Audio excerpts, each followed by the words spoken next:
Hey folks, Damon here. Today I want to do a quick intro to EMR Studio. So I want to show you what EMR Studio is, how you log into it, how to connect to a Git repository, and then how to run through a sample notebook in EMR Studio. So let's get started. I've got a studio here that I've created via CloudFormation, and I'm already logged into the studio because the way that Studio works is it connects to AWS SSO. So you can see in my SSO account over here, I've got my one Decort account that I've connected to. So when I go into EMR Studio, I've already logged in with AWS SSO, and now I'm in the studio. When you're in the studio, you can create a new workspace for different users or for different groups or what have you. So if I go ahead and try to create a workspace, I could name this Damon's Workspace. Oops. Damon's Workspace. I can add a description if I want to, and then a subnet. This will auto-populate based on what subnets you have available for your workspaces. There's also a bucket down there for you to store the output of your notebooks. So you can go ahead and create that workspace, or you can also click through to the advanced configuration, and this allows you to connect the workspace to different EMR clusters or create a new EMR cluster. So you can either attach it to an existing cluster, you can create a new EMR cluster if you want to. This is actually pretty cool because you get this really simple interface down here to create a cluster. So you can just say, give me EMR release X or Y. It pre-configures the applications for you, and then you can select whatever instance type you want there. So super easy way to create a cluster straight from your workspace. The other thing you can do is you can use a cluster template. This is really handy if you have pre-configured EMR clusters that you can use for different groups of users or groups of people or something like that. If you're not familiar with Service Catalog, what this is a predefined template that lives in Service Catalog. Service Catalog is a way to take templates like CloudFormation templates and share them within your organization so people can provision different pieces of infrastructure really easily.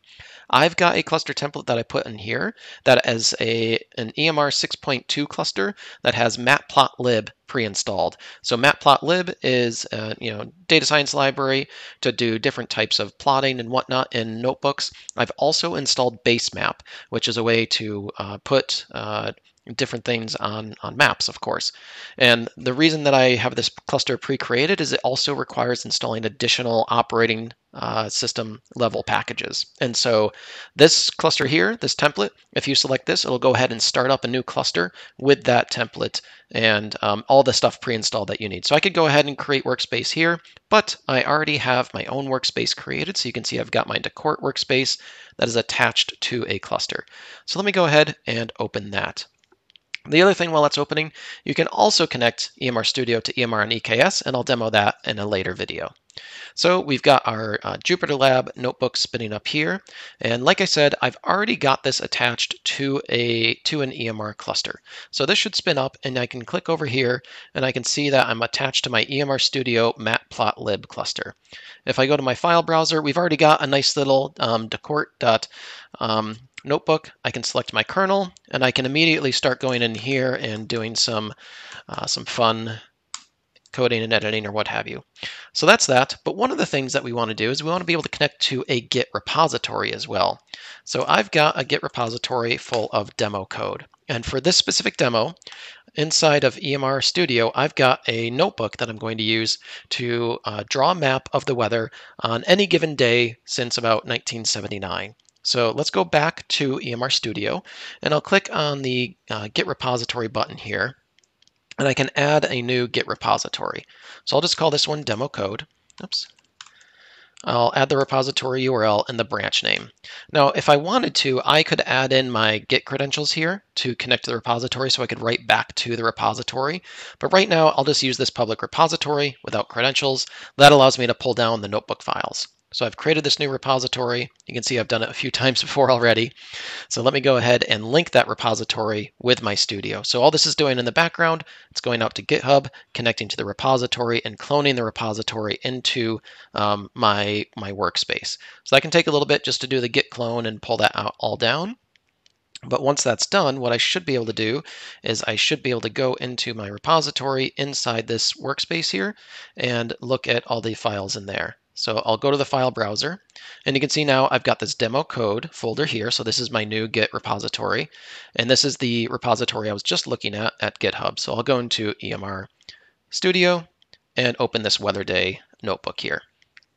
So this is the notebook that I have on the GitHub repository. We just pulled this down. I'll walk through some of what's happening here. First, I want to mention that I used the cluster template. I used that matplotlib cluster template. So let's hop over to EMR really quickly. The folks that are working in Workspace don't necessarily need to see this, but I just wanted to point it out. So I've got my studio that was auto-created by, my cluster that was auto-created by EMR Studio. And the other thing that I did in here, I mentioned I installed matplotlib. And so all that just did a conda install of basemap. So that took care of installing all the operating system things that I needed. So going back to my notebook, in here, I can still do a pip install and install different libraries. If some of them are installed already, that's totally fine. That'll be normal. But what we'll see is that we'll see that the requirements are already satisfied. And so I can go down there. I can see all the libraries that are installed in the cluster, and we're good to go. So let's take a quick look at what our data looks like. What I'm going to use is I'm going to use weather data from the registry of open data, and this is gives me daily precipitation or temperature readings, which is really, really nice. So let's take a quick look at what that data looks like. I'm just going to open that ZR file on S3 for December of 1987. So we can see what precipitation may have looked like on that day in December 1987. So pretty straightforward. Now we're going to build a weather map of data for any given day.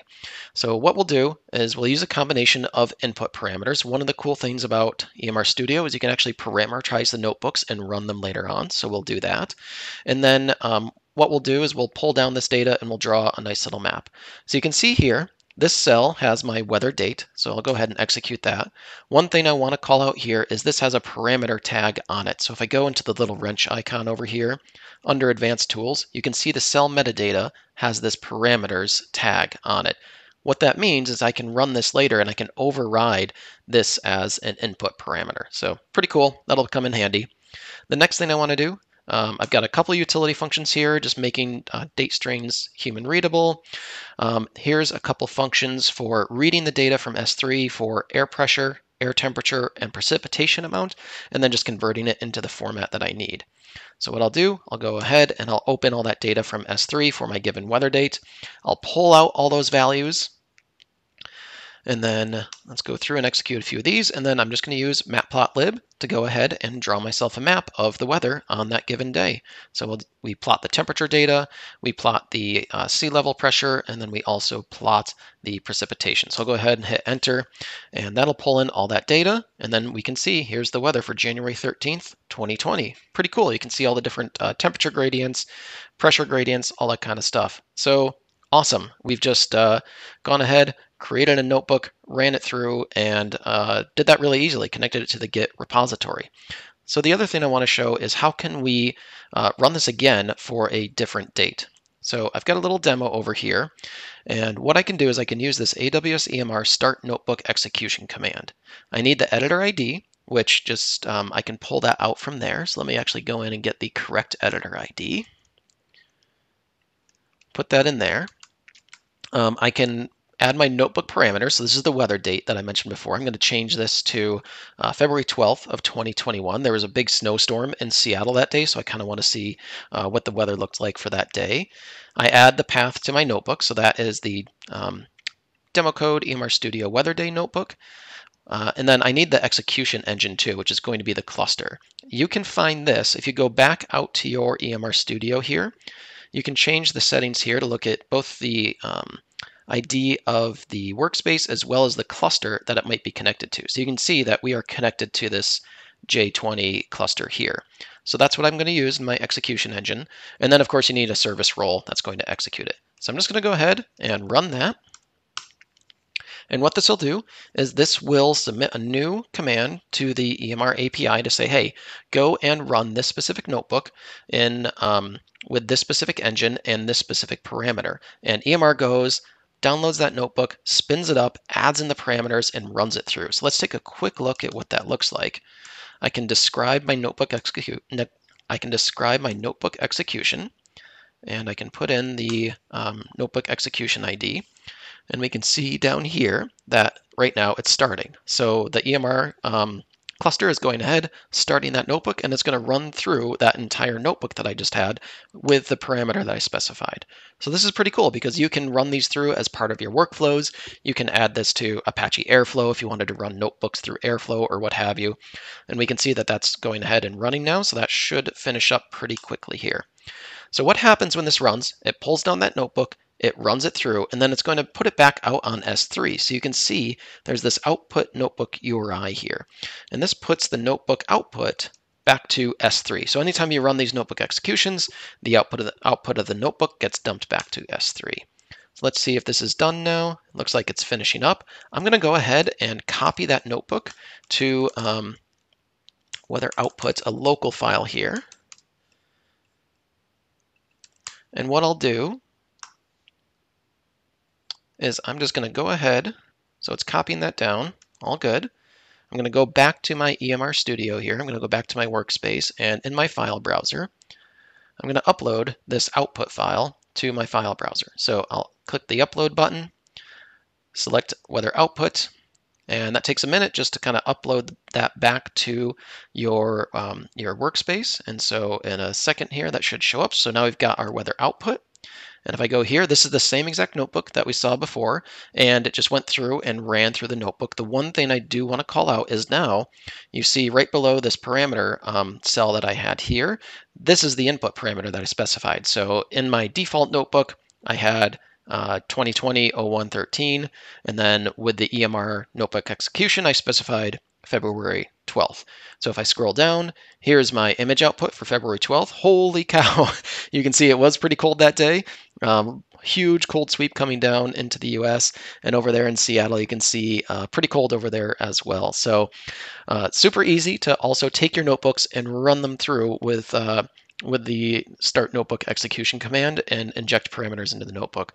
So pretty cool. That's super quick intro to EMR Studio, how you can spin up notebooks, connect to Git repositories, and run them through parameterized execution. So next time, we'll probably talk a little bit about EMR on EKS and how you can connect your notebooks to that. So thanks. Have a good one.